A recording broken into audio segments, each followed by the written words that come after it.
السلام علیکم. امید ہے آپ سب خیریت سے ہوں گے. آج آپ کے نصاب میں شامل میر انیس کی مرثیہ نگاری کے بارے میں بات کریں گے اور یہ کافی امپورٹنٹ ہے. میر انیس کی مرثیہ نگاری اور مرزا دبیر کی اور جوش کی یہ مرثیہ نگاری اور ان مرثیہ نگار کے بارے میں ڈیٹیل میں آپ کو پڑھنا ہے. اور ان کے بارے میں بات کریں تو میر انیس اردو زبان کے فردوسی ان کا یہ لقب ہے. تو یہ بھی آپ کو یاد رکھنا ہے کہ شارٹ کوشچن میں اگر آئے کہ اردو زبان کے فردوسی کسے کہا جاتا ہے تو اردو زبان کے فردوسی میر ببر علی انیس کو کہا جاتا ہے نا. تو میر ببر علی انیس یہ ان کا پورا نام ہے. کبھی کبھی پورا نام بھی پوچھتا ہے کہ پورا نام ان کا کیا ہے تو میر ببر علی نام ہے اور تخلص انیس ہے. 1803 عیسوی میں محلہ گلاب باڑی فیض آباد میں پیدا ہوئے. ان کے والد کا نام میر مستحسن خلیق ہے اور ان کے دادا میر حسن ہیں. میر حسن کے بارے میں یقیناً آپ لوگوں نے پڑھا ہوگا. میر حسن کے جو دادا ہیں انہوں نے ہی مثنوی سحر البیان لکھی ہے. مثنوی سحر البیان آپ کے نصاب میں بھی شامل ہے. ایم اے میں آپ نے پڑھا ہے مثنوی سحر البیان کے بارے میں. تو یہ میر حسن نے لکھی ہے. انہی کے یہ پوتے ہیں. کون پوتے ہیں؟ میر انیس. اور انیس کے پردادا میر زاہد اور والد کا نام میر خلیق ہے. انیس نے ابتدائی تعلیم پہلے اپنے والد میر خلیق سے حاصل کی، پھر میر نجف علی فیض آبادی اور مولوی حیدر علی لکھنوی کی بھی شاگردی اختیار کی. یہ ہے ان کا مختصر سا تعارف. اب یہ کس چیز کے ماہر تھے؟ تو انہوں نے صرف و نحو، معنی و بیان، عروض، منطق، فلسفہ، تاریخ، طب، رمل وغیرہ سبھی سیکھے اور عربی اور فارسی زبان و ادب پر ان کو عبور حاصل تھا، یعنی کافی مہارت حاصل تھی. اور انہوں نے 13 برس کی عمر میں شعر کہنا شروع کر دیا تھا. یہ آپ کو یاد رکھنا ہے کہ کتنے، اب اس میں ایم اے میں تو اتنا نہیں آتا ہے ڈیپلی، لیکن جب آپ کوئی کمپٹیٹیو ایگزام دیں گے تو اس میں اکثر یہ پوچھتا ہے کہ انیس نے کتنے سال کی عمر میں شعر کہنا شروع کیا تھا. تو انہوں نے 13 سال کی عمر میں شعر کہنا شروع کیا تھا اور اپنے والد کے کہنے پر پہلی غزل ناسخ کو دکھائی. کیوں دکھائی؟ اصلاح کے لیے. حالانکہ شاعری میں ان کے پہلے استاد ان کے والد میر خلیق تھے، یعنی پہلے اپنے والد سے یہ اصلاح لیا کرتے تھے. پھر جب ان کے والد نے ہی ان کو مشورہ دیا کہ ناسخ، یہ شیخ امام بخش ناسخ ہیں تو ان سے اصلاح لے لو، تو پھر ان کو اصلاح کے لیے دکھایا. پھر اس کے بعد انیس پہلے تخلص حزیں پہلے تخلص کرتے تھے. یہ بھی کوشچن آتا ہے کہ میر انیس پہلے کیا تخلص کرتے تھے؟ تو پہلے حزیں تخلص کرتے تھے، پھر ناسخ جو کہ ان کے استاد تھے بعد میں، تو ناسخ ہی کے مشورے پر اپنا تخلص انیس رکھ لیا. والد کی ہدایت پر مرثیہ گوئی کی جانب راغب ہوئے اور مرثیہ گوئی میں بھی انیس نے اپنے والد سے ہی اصلاح لی. انیس کو فن سپاہ گری اور شہ سواری سے بھی خاصا شغف تھا، ہے نا. سپاہ گری اور شہ سواری یعنی گھوڑے کی سواری وغیرہ سے کافی ان کو شغف حاصل تھا. آصف الدولہ نے جب لکھنؤ کو اپنا دارالخلافہ قائم کیا تو انیس بھی لکھنؤ آتے جاتے رہے اور امجد علی شاہ کے زمانے میں باقاعدہ طور سے لکھنؤ میں مقیم ہو گئے. اور میر انیس کا انتقال 10 دسمبر 1874 کو لکھنؤ میں ہوا اور اپنے گھر میں ہی دفن ہوئے. تو اس طرح سے یہ ان کا تعارف ہے. اور ان کے بارے میں اگر ان کی خصوصیات بات کریں ان کی مرثیہ نگاری کی، تو دیکھتے ہیں کہ ان کا شمار ان شاعروں میں سے ہے، ان کا شمار میر انیس کا، کہ جنہوں نے اردو کی رسائی شاعری کو اپنی فن شاعری سے معراج کمال تک پہنچا دیا. یعنی مرثیہ نگاری میں ان کا خاص بہت مقام ہے. اور مرثیہ میں انیس کا وہی مقام ہے جو مثنوی کی صنف میں ان کے دادا میر حسن کا ہے. یعنی مثنوی میں جتنا بلند مرتبہ ان کے دادا میر حسن کا ہے اتنا ہی بلند مرتبہ میر انیس کا مرثیہ نگاری میں ہے. تو انیس نے اس عام خیال کو باطل ثابت کر دیا کہ اردو میں اعلیٰ درجے کی شاعری صرف غزل میں ہی کی جا سکتی ہے. یعنی پہلے یہی خیال عوام میں رائج تھا کہ جو اعلیٰ درجے کی شاعری ہے وہ صرف اور صرف کہاں کی جا سکتی ہے؟ غزل کے ذریعے کی جا سکتی ہے. لیکن انہوں نے مرثیہ نگاری میں اتنا اعلیٰ مقام حاصل کیا کہ انیس کا شمار اردو کے عظیم مرثیہ نگاروں میں ہی نہیں بلکہ اردو کے عظیم شاعروں میں ہوتا ہے. تو اس طرح سے یہ ان کی خصوصیات ہیں، اور ان کے دادا میر حسن کی مثنوی سحر البیان کے سبب عالمی شہرت و مقبولیت ملی۔ تو اس طرح سے یہ میر انیس کے بارے میں، ان کی شاعری کے بارے میں ہے۔ اب ان کی شاعری کی اور تھوڑا خصوصیات دیکھ لیتے ہیں، جس سے آپ کو ان کی شاعری کی خصوصیات اور ڈیٹیل میں سمجھ میں آ جائیں گی۔ میر انیس ایسے شاعر ہیں جنہوں نے زمین سخن کو آسمان کر دیا۔ انیس نے اپنے مرثیوں میں بہت سے نئے موضوعات کو شامل کر کے مرثیے کے دامن کو وسیع کر دیا، یعنی موضوعات کی اس میں خوب بھرمار انہوں نے کی۔ انیس کے خاندان میں شعر و شاعری کا چرچا تھا اور 5 پشتوں سے مدح شبیر جاری تھی، یعنی امام علی مقام کی مدح، ان کی تعریف 5 پشتیں تھیں جو چل رہی تھی۔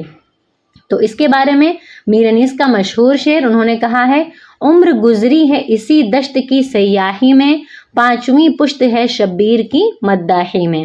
اس طرح سے انہوں نے شعر کہا ہے۔ انیس کے خاندان میں الفاظ، زبان کی صفائی اور صحت پر خاص زور تھا۔ انیس نے جس وقت مرثیے کی دنیا میں قدم رکھا اس وقت لکھنؤ میں لفاظی تصنع پر زیادہ زور تھا، لیکن اپنی فنکاری سے دہلی والوں کی اس کہاوت کو غلط ثابت کر دیا کہ بگڑا شاعر مرثیہ گو ہوتا ہے، یعنی جس طرح سے شاعری لکھنؤ میں رائج تھی تو وہاں پہ صرف لفاظی ہوتی تھی، یعنی لفظوں کی جادوگری تھی، تصنع یعنی بناوٹ تھی۔ تو انہوں نے حقیقت کی طرف رجوع کیا اور ایسی شاعری کو اتنی اعلیٰ مرتبے تک لے گئے کہ اس کو اس کی معراج تک پہنچایا۔ اور ان کی شعر گوئی کا عالم یہ تھا، یہ آپ کو یاد رکھنا ہے کیونکہ امپورٹنٹ ہے یہ چیز، کہ وہ خود کو کوٹری میں بند کر لیتے، کھانا پینا تک موقوف کر دیتے اور تب ہی باہر نکلتے جب مرثیہ مکمل ہو جاتا۔ اور یہ خود بھی کہا کرتے تھے کہ مرثیہ کہنے میں کلیجہ خون ہو کر بہہ جاتا ہے۔ اپنے خاندان کی مرثیہ گوئی کے سلسلے میں فرماتے ہیں، یعنی اپنے اوپر وہی کیفیت، وہی غم طاری کر لیتے تھے، اس کے بعد مرثیہ لکھتے تھے، جب ہی ان کے مرثیے کو پڑھ کر کے آنکھ میں آنسو آ جاتے ہیں۔ تو یہ اپنے خاندان کے بارے میں جو کہتے ہیں: وہ مرقع ہو کہ دیکھیں اسے گر اہل شعور، ہر ورق میں کہیں سایہ نظر آئے کہیں نور، غل ہو یہ کشش موقلم تر ہے حور، صاف ہر رنگ سے ہو قدرت صانع کا ظہور، کوئی ناظر جو یہ نایاب نظیری سمجھے، نقش ازنگ کی کو کاواک لکیری سمجھے۔ اس طرح سے انہوں نے اپنے خاندان کے بارے میں کہا ہے۔ اور انہوں نے جس طرح سے فصیح تر الفاظ استعمال کیے ہیں تو اس کی بھی ایک مثال دیکھ لیتے ہیں۔ باقی جتنی بھی مثالیں میں نے اس میں ایڈ کی ہیں وہ سب آپ اسکرین شاٹ لے کر کے پڑھ لیجئے گا، اس سے آپ کو کافی چیزیں واضح ہو جائیں گی۔ جیسے انہوں نے ان کی الفاظ کی فصاحت کو دیکھیں کہ بزم کا رنگ جدا، رزم کا میداں ہے جدا، یہ چمن اور ہے زخموں کا گلستاں ہے جدا، فہم کامل ہو تو ہر نامے کا عنواں ہے جدا، مختصر پڑھ کے رلا دینے کا ساماں ہے جدا، دبدبا بھی ہو مصائب بھی ہو توصیف بھی ہو، دل بھی محظوظ ہو رقت بھی ہو تعریف بھی ہو۔ اس طرح سے، اور یہ آسان شعر ہے، آپ اسے 2-3 بار اگر پڑھیں اور پھر لکھ کر دیکھیں تو یاد ہو جائے گا، کیونکہ ان کی مرثیہ نگاری اگر آپ لانگ کوشچن میں کریں گے تو آپ کو ایک آدھ اشعار کا حوالہ دینا ہوگا۔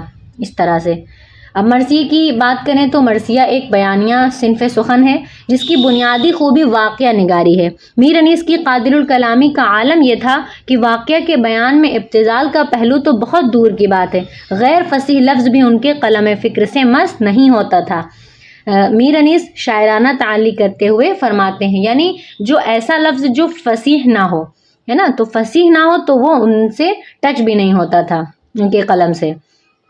تو انہوں نے کہا ہے کس طرح سے: قلم فکر سے کھینچوں جو کسی بزم کا رنگ، شمع تصویر پہ گرنے لگے آ کے پتنگ، صاف حیرت زدہ مانی ہو تو بہزاد ہو دنگ، خون برستا نظر آئے جو دکھاؤں صف جنگ، رزم ایسی ہو کہ دل سب کے پھڑک جائیں ابھی، بجلیاں تیغوں کی آنکھوں میں چمک جائیں ابھی۔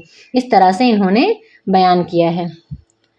اور باقی ان کی اور بھی بہت ساری خصوصیات ہیں کہ سب سے بڑی امتیازی خصوصیت ان کی ہے جو کہ ان کو تمام شعراء سے ممتاز کرتی ہے، یعنی الگ کرتی ہے، وہ جذبات نگاری ہے۔ جذبات نگاری بہت بڑا خاصہ ہے ان کا۔ میر انیس کے ہاں جذبات نگاری کے ایسے ایسے نمونے ملتے ہیں جن کی مثال اردو میں تو کیا دوسری زبانوں میں بھی ملنا دشوار ہے۔ مثلا امام حسین کی صاحبزادی جناب صغرا بیمار ہیں، امام محترم ان کو اپنے ہمراہ سفر پر لے جانا نہیں چاہتے، وہ ضد کر رہی ہیں۔ اس وقت میر انیس حضرت صغریٰ کی زبان سے کہلواتے ہیں، یعنی اس وقت کی داستان کو اتنی رقت انگیز طریقے سے انہوں نے بیان کیا ہے کہ اگر پڑھ لیں تو کلیجہ خون ہو جاتا ہے۔ اس میں اشعار دیکھیے کہ ماں بولی یہ کیا کہتی ہے صغریٰ تیرے قرباں، گھبرا کے نہ اب تن سے نکل جائے میری جاں، بے کس میری بچی تیری اللہ نگہباں، صحت ہو تجھے میری دعا ہے یہی ہر آں، کیا بھائی جدا بہنوں سے ہوتے نہیں بیٹا، کنبے کے لیے جانوں کو کھوتے نہیں بیٹا۔ اس طرح سے انہوں نے بیان کیا ہے اس واقعے کو۔ تو اس طرح سے ان کے کلام کی اور خصوصیات ہیں جو آپ دیکھ سکتے ہیں، اور ایک اور ان کی بڑی خصوصیات ان کی فصاحت و بلاغت ہے۔ میر انیس نے اردو شعراء میں سب سے زیادہ الفاظ استعمال کیے ہیں، مگر ان کے یہاں فصیح الفاظ کا ملنا مشکل ہے۔ وہ خصوصیت ہے، مطلب یہ اردو شعراء جتنے بھی ہیں تو انہوں نے بہت زیادہ فصیح الفاظ استعمال کیے ہیں، مگر فصیح الفاظ نہیں ہیں، یعنی جو میر انیس کے علاوہ جو دیگر شعراء ہیں ان کی بات ہو رہی ہے، اور یہی وہ خصوصیت ہے جو ان کو تمام دوسرے مرثیہ گو سے اور خود مرزا دبیر سے بھی ممتاز اور نمایاں کرتی ہے۔ اس طرح سے ان کی یہ بڑی خصوصیت ہے، فصاحت اور بلاغت۔ اس طرح سے ان کے اشعار کی یہاں پہ آپ اسکرین شاٹ لے کر کے ان کو پڑھ لیجئے گا اطمینان کے ساتھ۔ تو اس طرح سے انہوں نے بیان کیا ہے کہ کس طرح فصاحت اور بلاغت سے انہوں نے پیش کیا ہے، اس کو آپ اچھے سے دیکھ سکتے ہیں۔ اور یہاں پہ مبالغے کی اگر بات کریں تو ان کے کلام میں جو مبالغہ پایا جاتا ہے تو اس کا کچھ اس طرح سے بیان ہے کہ چلنا وہ باد صبح کا، صبح کے جھونکوں کا دم بدم، مرغان باغ کی وہ خوش الحانیاں بہم، وہ آب و تاب نہر وہ موجوں کا پیچ و خم، سردی ہوا میں پر نہ زیادہ بہت نہ کم، کھا کھا کے اوس اور بھی سبزہ ہرا ہوا، تھا موتیوں سے دامنے صحرا بھرا ہوا۔ یہ آسان ہے، آپ یاد کر سکتے ہیں۔ اس طرح سے آپ کو ان کی جو شاعری، ان کی جو مرثیہ نگاری ہے اس کے بارے میں ڈیٹیل میں لکھنے میں آسانی ہوگی۔ اور اس کے علاوہ انہوں نے خود اپنے بارے میں یہ کہا ہے کہ فصاحت و بلاغت انہوں نے جس طرح سے بیان کی ہے وہ انہوں نے خود یہ دعویٰ کیا ہے میر انیس نے کہ تعریف میں چشمے کو سمندر سے ملا دوں، قطرے کو جو دوں آب تو گوہر سے ملا دوں، ذرے کی چمک مہر منور سے ملا دوں، خاروں کو نزاکت میں گلے تر سے ملا دوں، گلدستہ معنی کو نئے ڈھنگ سے باندھوں، ایک پھول کا مضمون ہو تو 100 رنگ سے باندھوں، یعنی ایک موضوع کو 100 رنگ سے باندھنے کا، 100 رنگ کے موضوع سے باندھنے کا ہنر انہیں بہت اچھے سے آتا ہے۔ تو اس طرح سے انہوں نے کردار نگاری میں جس طرح سے مقام حاصل کیا وہ بھی آپ یہاں پہ ڈیٹیل میں پڑھ سکتے ہیں، اور تشبیہات اور استعارات کی جو دلکش ہیں نظارے جس طرح سے انہوں نے بیان کیا ہے وہ بھی آپ یہاں پہ پڑھ سکتے ہیں آسانی سے، کہ انہوں نے تشبیہات اور استعارات کے نہایت دلکش نقش و نگار بنائے ہیں، ہے نا۔ جو تشبیہیں انہوں نے استعمال کی ہیں وہ بہت ہی پرتکلف ہوتی ہیں، جیسے انہوں نے بیان کیا ہے کہ پانی نہ تھا وضو جو کریں وہ فلک معاب، پر تھی رخوں پہ خاک تیمم سے طرف آب، باریک ابر میں نظر آتے تھے آفتاب، ہوتے ہیں خاک سار غلام ابو تراب، مہتاب سے رخوں کے صفا اور ہو گئی، مٹی سے آیتوں میں جلا اور ہو گئی۔ اس طرح سے بیان کیا ہے اس وقت کی منظر کشی کہ جب وقت تھا شہادت کا اور تمام فریقین شہید ہو رہے تھے، اور وہاں پہ جو کیفیت تھی کہ پانی بھی نہیں تھا، وضو کرنے کے لیے بھی پانی نہیں تھا، لیکن تب بھی نماز نہیں قضا ہو رہی تھی کسی کی، اور سب تیمم کر کے نماز ادا کر رہے تھے اس طرح سے۔ اور تشبیہ کی خوبیاں اور اس طرح یہاں پہ بیان ہوئی ہیں، اور منظر نگاری کی جو خاصہ ہے اس کے بارے میں بھی یہاں پہ ڈیٹیل میں بیان کیا گیا ہے کہ ان کے کلام میں جو چیزیں پائی جاتی ہیں فصاحت ہے، منظر نگاری ہے، اور زبان کے ساتھ ان کے خلافانہ برتاؤ کے لیے ممتاز ہے، یعنی وہ ایک پھول کے مضمون کو 100 طرح سے باندھنے پر قادر تھے۔ ان کی شاعری میں اپنے عہد کی نفیس زبان اور تہذیب کی آئینہ دار ہے۔ انہوں نے بحر مرثیہ میں گہرائی سے غوطہ لگا کر ایسے بیش بہا گوہر نکالے ہیں جن کی اردو مرثیہ میں کوئی مثال نہیں ملتی ہے۔